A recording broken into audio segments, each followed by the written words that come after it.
గత నష్టాలన్నీ పూడ్చుకొస్తున్నారు. ఒక్కసారి అభివృద్ధి జరగాలంటే జరగదు, కొంత టైం పట్టుద్ది. వీళ్ళు అనుకున్న పనులన్నీ చేస్తారు. దాని గురించి ఆలోచించాల్సిన పని లేదు. సంవత్సరం అయిపోతుంది కూటమి ప్రభుత్వం. సో ఆ సందర్భంగా వార్షికోత్సవం సెలబ్రేషన్స్ లో ఈ 2 పథకాలతో పాటు మిగతా అంశాలు కూడా చెప్పారు. నిన్న ఎవరైతే అచ్చెన్నాయుడు గారు పోలిట్ బ్యూరో సమావేశం అనంతరం మీడియా ముఖంగా మాట్లాడారు. ఈ అంశాలన్నీ జూన్ 12వ తారీఖు షిఫ్ట్ చేయడం జరిగింది. 3 దఫాలుగా రైతులకు పెట్టుబడి సాయం, 2 దఫాలుగా ఏమో తల్లికి వందనం. ఎలా అనిపిస్తుంది? ఆ ఉద్దేశంలో వాళ్ళు చెప్పింది చాలా కరెక్ట్గా నడిపిస్తారు. అది దాని గురించి ఆలోచించాల్సిన పని లేదు. కూటమి గవర్నమెంట్కి ఇబ్బంది ఏం లేదు.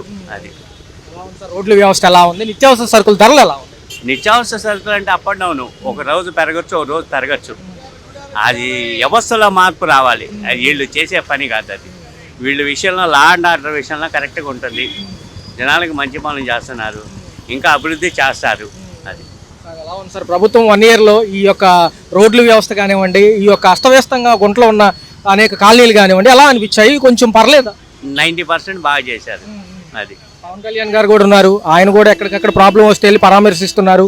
మొన్న ఎవరైతే సైనికుడు ఉన్నాడు మురళీ నాయక్ దగ్గరికి కూడా వెళ్ళారు. మాజీ ముఖ్యమంత్రి గారు తిరుగుతున్నారు ఒక పక్క. ఎలా ఉంది ఈసారి? ఎలా ఉంది? జగన్మోహన్ రెడ్డి గారు అంటే ఒక దంపుడే, ఆయనకి సంబంధం కాదు విషయం. ఆయనకి ఏదో అధికారం కోసం పాకులాడుతున్నాడే కానీ దాని గురించి నష్టం ఆయనకి జరిగిపోయింది. ఇక పుట్ల ఆయన కోలుకోలేడు. ఆ విషయం మనం మాట్లాడుకోవడం కూడా అనవసరం. అది చెప్తున్నారు 2 నెలల్లో మహిళలకు ఉచిత బస్సు ప్రయాణం అంటున్నారు.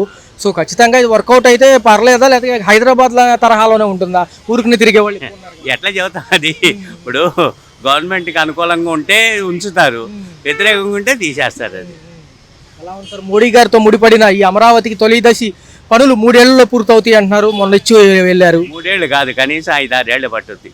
అది ఎలా ఉంది సార్? అంతర్జాతీయ విమానాశ్రయంతో పాటు అనేక సంక్షేమ అభివృద్ధి కార్యక్రమాలకు సంపదగా ఇట్ల నుంచే సృష్టించవచ్చు అంటున్నారు కదా. అవును, జరుగుతున్నాయి కదా, జరుగుతున్నాయి, జరిపిస్తారు కూడా.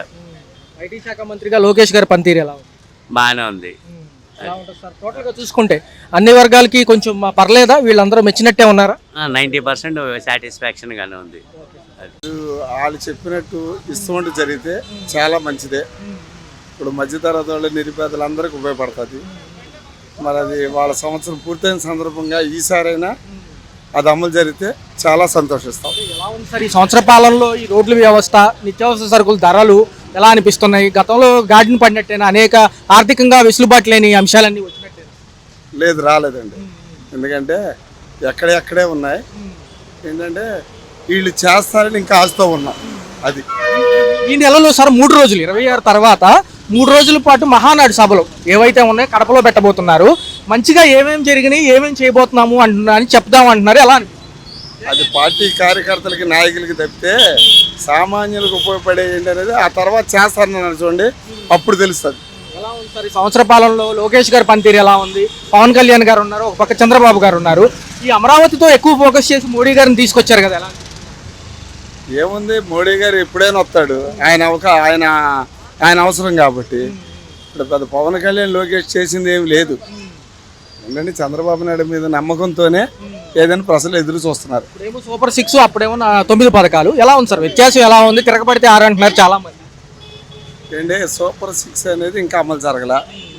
9 పథకాలు అన్నది వచ్చిన వాళ్ళకి అందినాయి కాబట్టి జరిగింది మనం తలుచుకోవటం కన్నా ఇప్పుడు జరగాల్సిందే మనం చూడాలి. అది ఎలా ఉంటుంది సార్? ఆ భవిష్యత్తు 3 ఏళ్లలో తొలిదశ అమరావతి పనులు పూర్తయితే కంపెనీలు వస్తున్నాయి అంటున్నారు కదా. ఏంటి ఇప్పుడు చెప్పినవి చేయమనండి. కంపెనీలు వచ్చినాయి అన్నీ లేదు, పెద్దవాళ్ళు ఎలా చెప్తారు? వాళ్ళు చెప్పింది నిరుపేదలకు చేయమనండి. అది కంపెనీలు వచ్చినాయి, అమరావతి కడతాం, అవి ఎలాగో కడతారు. 1000 గజాలు ఉన్నాడు వాటలు కట్టుకుంటాడు, ఇల్లు కట్టుకుంటాడు. సామాన్యుడికి ఇస్తానంది ఇమ్మనండి. అంటే ఇప్పుడు జరిగేటటువంటి పరిణామాలని ప్రజలు దృష్టిలోకి తీసుకుంటారండి. కనుక దాన్ని బట్టి వాళ్ళ యొక్క ఓట్ బ్యాంక్ అనేది ఉంటుంది. 1 year అవుతుంది కదా దగ్గర.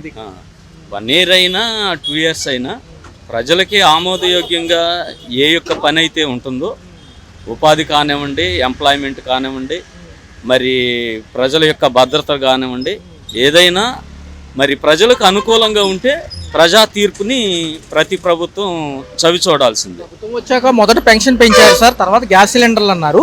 ఇప్పుడేమో తల్లికి వందనం చెప్పినట్టుగా రేపు 12వ తారీఖు జూన్కి వేస్తున్నారు. ఎందుకంటే సంవత్సర కాలం అవుతుంది, సంవత్సరం సెలబ్రేషన్స్లో ఇస్తామన్నారు. దాంతోపాటు రైతులకు పెట్టుబడి సాయం 20,000. సో బడ్జెట్లు కొంచెం ఎక్కువైనప్పటికీ ఖచ్చితంగా పాత ప్రభుత్వాలు అమలు చేసాయి కాబట్టి పారంపర్యంగా చేయాల్సిందేనంటారా?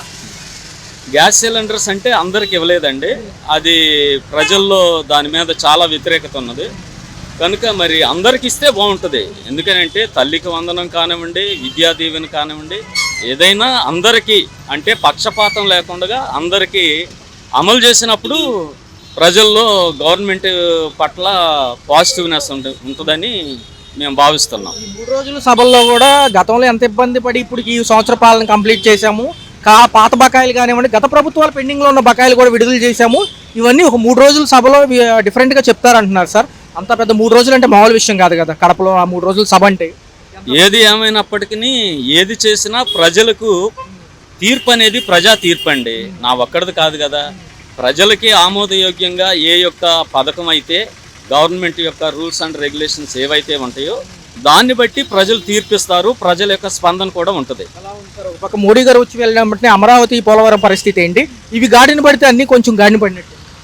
అంటే మరి మోడీ గారు వచ్చి వెళ్ళారు కానీ ఏమి ఆయన మరి వాగ్దానం అనేది అయితే చేయలేదు కదా. మరి మన మీదే ఆధారపడి ఉంది, గవర్నమెంట్ మీద ఆధారపడి ఉంది. గవర్నమెంట్ అంటే ప్రజలు, మనము కట్టేటటువంటి పన్నులు కానివ్వండి, మన మీద వేసేటటువంటి ట్యాక్సులు కానివ్వండి, మరి పారిశ్రామికవేత్తల మీద వేసే ట్యాక్సులు కానివ్వండి, వాటి ద్వారా మరి అమరావతిని కట్టాలి అని అంటే ఇంపాసిబుల్ అండి. అది కేంద్ర ప్రభుత్వం యొక్క మరి సహాయ సహకారాలు అవసరం. మరి కట్టినప్పుడు అది అందరూ కూడా అనేక మందికి ఉపాధి కల్పన అనేది జరుగుతుంది. సంవత్సరంలో ఈ నిత్యావసర సరుకుల ధరలతో పాటు కరెంట్ ఛార్జీలు ఎలా ఉన్నాయి, రోడ్డు వ్యవస్థ అన్నీ బాగా పెరిగిపోయినాయండి. సామాన్యమైనటువంటి ప్రజలు చాలా ఇబ్బంది పడుతున్నారు. దాన్ని ప్రభుత్వం పరిగణలోకి తీసుకొని మంచి సుపరిపాలన అందించాలని మేము గవర్నమెంట్ని కోరుకుంటున్నాం. అసలు ఏమీ బాల అంతే, అంటే ఏంటంటే అన్న ఏమీ లేదు, చెప్పడానికి ఏమీ లేదు. కొంత త్వరితగతిన అవుతాయి ఆ పనులు అంటారు చాలా మంది. సంవత్సరం అయింది, సంవత్సరం ఎప్పుడు చేయను, ఇప్పుడు ఎలా చేస్తాను గ్యారెంటీ ఉందా? ఎందుకంటే చెప్పినట్లు చూసుకుంటే జూన్లో పడాల్సిన పథకాలు మేలో పడాల్సిన జూన్ ఎప్పుడో రావాల్సినవి ఏం వచ్చినాయి? పోయిన సంవత్సరం రైతులకు రావాలి రైతు భరోసా, ఇప్పుడు మళ్ళీ సంవత్సరం అవుతుంది, వచ్చిందా? నువ్వు చెప్పు, వచ్చిందా? రాలేదు సార్. అదే అమౌంట్ రావాల్సింది వచ్చిందా? లేదు. ఫీజు రేమంట్స్ స్టూడెంట్స్ పడాల్సింది. ఐటీఐ కాలేజీలో 100 మంది స్టూడెంట్స్ ఎగ్జామ్కి ఫీజు కడితేనే హాల్ టికెట్ ఇస్తానన్నారు, అవునా?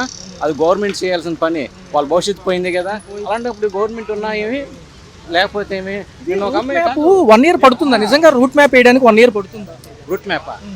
చేతకన్నోడు ఎన్నైనా చెప్తాడు, చేసేవాడు చెప్పడు, చేసే చూపిస్తాడు. అయితే జగన్ గారు చెప్పినట్టు వీళ్ళందరూ మోసపోయినట్టే. మోసం అంటే అలా ఇలా కాదు, దగా. మోసం అంటే మోసంలో ఒక రకం ఉంటుంది, నమ్మించి మోసం చేసేది, నమ్మించి మోసం కదా, అంతకు మించి ఇది. నిజంగా జూన్ 13కి ఒక సంవత్సరం అవుతుంది అంటున్నారు, 12వ తారీఖు పథకాలు వేస్తామంటున్నారు. మరి మేలో వేయాల్సిన జూన్కి ఎందుకు వెళ్ళినాయి అంటారు? ఎందుకు వెళ్ళంటే అది తెలియదు వాళ్ళకి, ఇంకా డేటా రాలేదు. డేటా రాలా, డేటా వస్తే చెప్తారు. డేటా రాలేదు, ఇంకా లిస్ట్ రాలా. అవన్నీ లిస్ట్ వస్తే ఇంకా రూట్ మ్యాప్ వేసుకొని లిస్ట్ వేసుకొని ఇస్తారు. పేదవాళ్ళు మధ్యతరగతి వాళ్ళు అందరూ అభద్రతా భావంతో ఉన్నారు కదా, అసలు పథకాలు వస్తాయో అని డౌట్తో ఉన్నారు. ఒక పక్క వచ్చింది ముందు. మేము ఇప్పుడు కూరగాయలు ఈ నిత్యావసర వస్తువులు, ఇప్పుడు అంతకుముందు కేజీ పామాయిల్ ఎంత ఉంది? 110 ఉంది, ఇప్పుడు 130. కొంటాం మానేసామా, తింటాం మానేసామా? అది ఎలా ఉంటుంది అన్న? 4 years ఏదో అమరావతి లింక్ అంటున్నారు, అక్కడేమో వర్షం పడితే మునిగి. అవును, అక్కడ ఎకరం 20 కోట్లు, వైజాగ్లో కేజీ ఎకరం రూపాయి, తేడా లేదు. దానికి 20 కోట్లు. ఇదే నేషనల్ మీడియా అడిగితే ఆయన ఏమన్నారంటే, చూసే ఉంటారు నేషనల్ మీడియా అడిగింది, మేము ఇలాగే డీల్ చేస్తామంటారు. అవును, మాకు నచ్చింది చేస్తాం, నువ్వు నచ్చితే కొనొచ్చు, లేదంటే లేదు. డెవలప్మెంట్ అంటే మునిగిపోయితే డెవలప్మెంట్, ఈ డెవలప్ అవుతున్నదాన్ని డెవలప్ చేసుకోవడానికి ఎకరం రూపాయి తప్పలేదు కదా. ఎలా అన్న పరిస్థితి ఇలా చూసుకుంటే మరి 4 ఏళ్ళు భవిష్యత్తు, 4 ఏళ్ళు భవిష్యత్తు 20 ఏళ్ళు వెనక్కి వెళ్ళిపోయింది అంతే.